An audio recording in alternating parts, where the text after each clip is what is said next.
Son considerados por muchos de nosotros como patrimonio universal del lenguaje y el humor en español. Y dentro de un año, en 2027, se cumplirían 60 años de la existencia de dicho grupo. Vamos a hablar de su trayectoria, cómo se fundó y cómo llegaron a ser tan grandes y lo aún más grandes que serán por siempre. Bienvenidos a Fuera de Programa. Esta historia comienza en Argentina, en la década de los 60, donde la actividad coral entre facultades de la Universidad de Buenos Aires era muy común, y se solían realizar presentaciones y encuentros corales frecuentemente. Nuestro coro protagonista es el de la Facultad de Ingeniería de la UBA, donde un joven arquitecto de nombre Gerardo Massana conoció a sus futuros compañeros de elenco y con los que se juntaría entre ensayos a hacer parodias musicales de las obras que cantaban con el coro. No todos los integrantes del coro eran estudiantes de ingeniería, pero muchos cantaban porque les gustaba el director, el maestro Virtú Maraño. En el año 1964, Gerardo Massana cayó con las partituras de una obra que interpretaría con un grupo de coreutas y músicos del coro, llamada Il Figlio del Pirata, una ópera en parodia a las operetas cómicas del siglo XIX. El grupo que interpretó esta obra sería aplaudido y bien recibido dentro del mundo de coros universitarios. Así que al año siguiente, el flaco Massana compondría una cantata original inspirada en La Pasión según San Mateo de Johann Sebastian Bach, pero con la letra del prospecto de un laxante. Esta sería llamada Cantata Modatón, y para subir la apuesta, Massana propuso que se interpretara con instrumentos poco convencionales, los primeros fabricados por él mismo, como el dactilófono o máquina de tocar, el latín o el poderoso bass pipe, un instrumento legendario que haría historia a futuro. A estos instrumentos se los llamó instrumentos informales. La cantata fue presentada en el Festival de Coros Universitarios de Tucumán en 1965 con un rotundo éxito. Así pues, este grupo comenzó a tomarse muy en serio el proyecto para así comenzar a realizar varias presentaciones. Los integrantes adoptaron un nombre, I Musicisti, que está derivado de un grupo italiano de los 50 de música barroca llamado I Musici, y le agregaron ese juego de palabras para denominarse un grupo humorístico. El conjunto quedaría conformado por 10 personas: Gerardo Massana, Daniel Rabinovich, Marcos Munstock, Carlos Núñez Cortés, Jorge Marona, Daniel Durán, Horacio López, Guillermo Marín, Raúl Puig y Jorge Schussheim.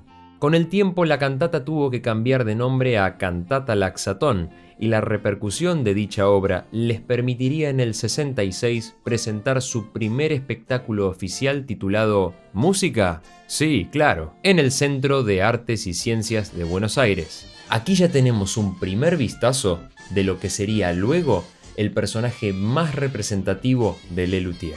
Gerardo Massana había firmado la cantata Laxatón con un seudónimo que sería utilizado para representar al compositor sobre el cual giraba en torno la trama. Este apodo era Johann Sebastian Massana, haciendo alusión al gran compositor y padre de la música Johann Sebastian Bach. En el 67 lograron presentar un espectáculo en el Instituto Di Tella, un famoso centro de investigación y divulgación de las artes vanguardistas fundado en 1958. Este espectáculo fue llamado I Musicisti y las óperas históricas, en el cual los integrantes interpretaban óperas de parodia. Pero claro, un grupo de 10 personas es muy difícil de gestionar y sostener. Así que el 4 de septiembre de 1967 darían su última función en el Di Tella, ya que luego de una discusión acerca de cómo se repartían los ingresos de manera equitativa y los roles y demás, al final Gerardo Massana decidió retirarse del grupo, siendo seguido por Marcos Munstock, Daniel Rabinovich y Jorge Marona. I Musicisti continuó durante poco menos de 2 años con su formación restante hasta que finalmente se disolvió. Por su parte, los muchachos desertores del grupo decidieron continuar como un cuarteto y luego de adoptar un nombre emblemático, el 20 de septiembre de 1967 enviaron al boletín de prensa la noticia de la consolidación del nuevo grupo. Así los presentó el boletín y, cito textual, acaba de construirse en Buenos Aires el conjunto de instrumentos informales Lelutier. Este nombre tengo entendido que fue propuesto por Jorge Marona. Un luthier es una persona que construye y restaura o repara instrumentos, y le agregaron el artículo francés le para que combinara con la palabra luthier. Al mismo tiempo se une al grupo como luthier oficial el señor Carlos Ciraldi, quien ya había trabajado con Massana en algunos instrumentos durante la época de I Musicisti. En muy poco tiempo consiguen sus primeras presentaciones como cuarteto y estrenan en noviembre de ese mismo año su primer espectáculo oficial, Les Luthiers cuentan la ópera, donde presentan Il figlio del pirata, La chacarera del ácido lisérgico, conocida también como Conozca el interior, y Calipso de Arquímedes, una obra que fue compuesta para suplir la ausencia del teorema de Tales, compuesto originalmente por Carlos Núñez Cortés para I Musicisti. En 1968 forman parte de un programa televisivo llamado Todos somos mala gente, un programa cómico de humor negro. Allí los integrantes se desempeñaban como compositores de las cortinas musicales de dicho programa y hacían un par de intervenciones en el mismo.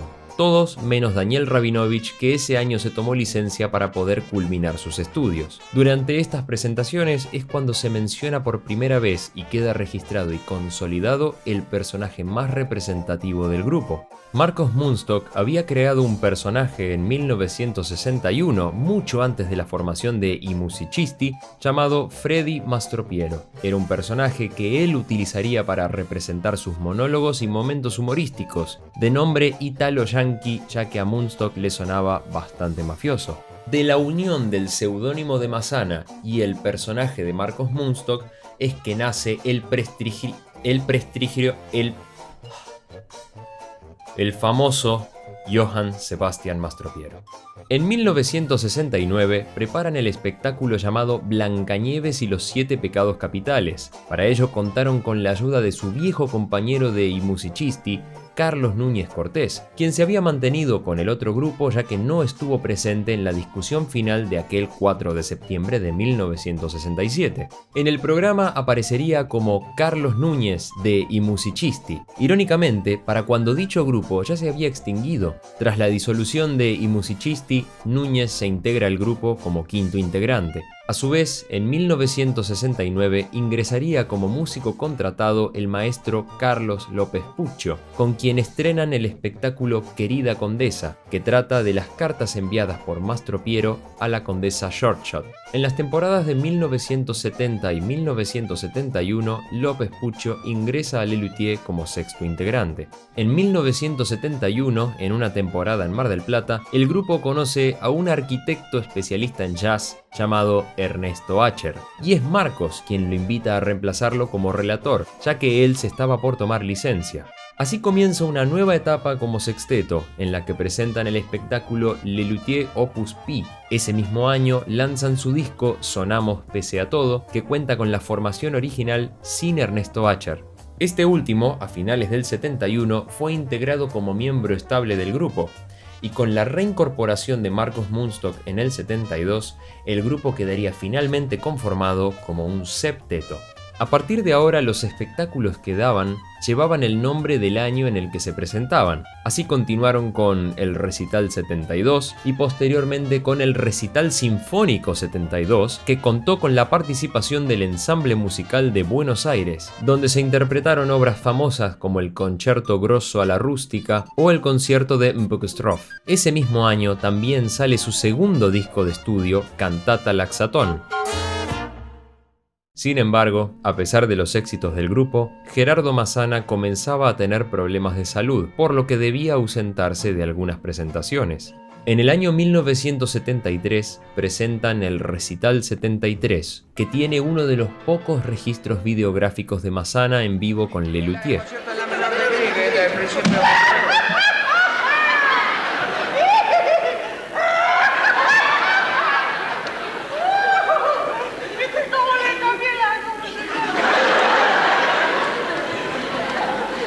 Logran reconocimiento internacional y realizan una gira por Uruguay y Venezuela.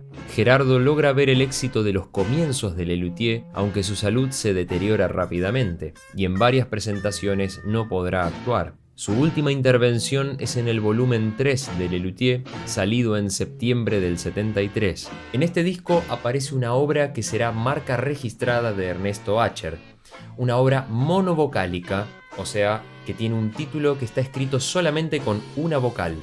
Miss Lily Higgins Sings Shimmy in Mississippi Spring. Lelutier, esperando el inminente final, recurrieron al experto Dr. Fernando Ulloa para hacer terapia grupal. El 23 de noviembre de 1973, Gerardo Massana muere a causa de una leucemia, dejando un legado gigantesco y al grupo quebrantado. Durante un tiempo el grupo tenía la duda sobre si continuar o no, pero al final tomaron la decisión correcta. Igualmente, eso me gustaría verlo en otro capítulo. Si quieren verlo, díganmelo acá en los comentarios y acepto también sugerencias para futuros videos. Los dejo con una carta escrita por Gerardo Massana sobre la fundación de Lelutier. Nos vemos.